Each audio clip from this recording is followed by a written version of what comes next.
President? The senator from Minnesota. Mr. President, are we in a quorum We are call? not. Mr. President, I rise today because the American people deserve affordable health care, and they deserve a government that works for them, not a government of threats, not a government of bullies. They deserve a government that comes together in a bipartisan way to find solutions to the problems and challenges they face. Sadly, right now, we are on day 18, where the Republicans in the House of Representatives have not reported to work. Day 18. I went over there this morning, and there are literally more statues of former Republican leaders than there are actual Republican House members in the entire House. I walked down the hallways. I went to the door. I went to see if anyone was there.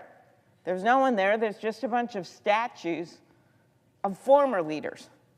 We need real leaders right now over in the House that are willing to sit down and negotiate with members of the Senate and, yes, with the president. Not to be rubber stamps of the president, but to actually come back and say, this is what I'm hearing from my constituents, because we know what they're hearing. We have seen the numbers. And some of them have been willing to say it. Some of the House members on the Republican side, some of the senators. 3/4 of the people on the Affordable Care Act plans, according to a study from the Kaiser Family Foundation, 3/4 of them are in states won by President Trump. The vast majority of them are in red congressional districts. So we know what they're hearing because it's what I've been hearing. Some of the people are already getting notices in some states, like in Senator Warnock, Senator Ossoff's state of Georgia, that they're seeing a doubling of their premiums or a tripling of their premiums. And I have heard the proposed numbers in the state of Minnesota. It is not pretty. A few weeks ago, I went on a 13-county rural tour in my state. I visit all 87 counties every year. And I met with soybean farmers, and one of them told me that what he was seeing between the tariffs drying up his market, 60% of the soybeans in Minnesota are exported around the world. We're proud of that. We feed the world. Those markets have dried up.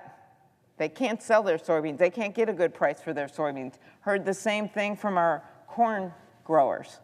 So when you look at what's happening with their markets, and then you look at what's happening with their input costs for things like fertilizer because of the tariffs, of the Trump tariffs, and you look at the increases for them in their daily living expenses like electricity bills, like grocery bills, because these tariffs, and yes, these healthcare premiums.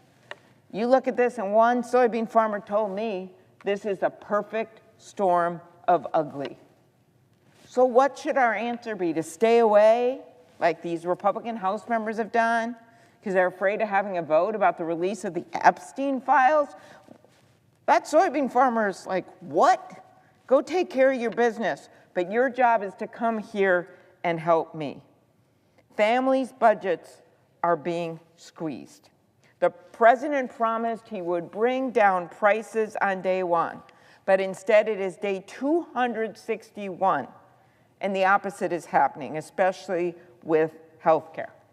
And this isn't a December problem or a January problem. This is a now problem, because November 1st is the date. November 1st is the date where these plans that are called different things in different states, in my state it's called MNsure, when these plans, which over 25% of our farmers are on, for one thing, and a whole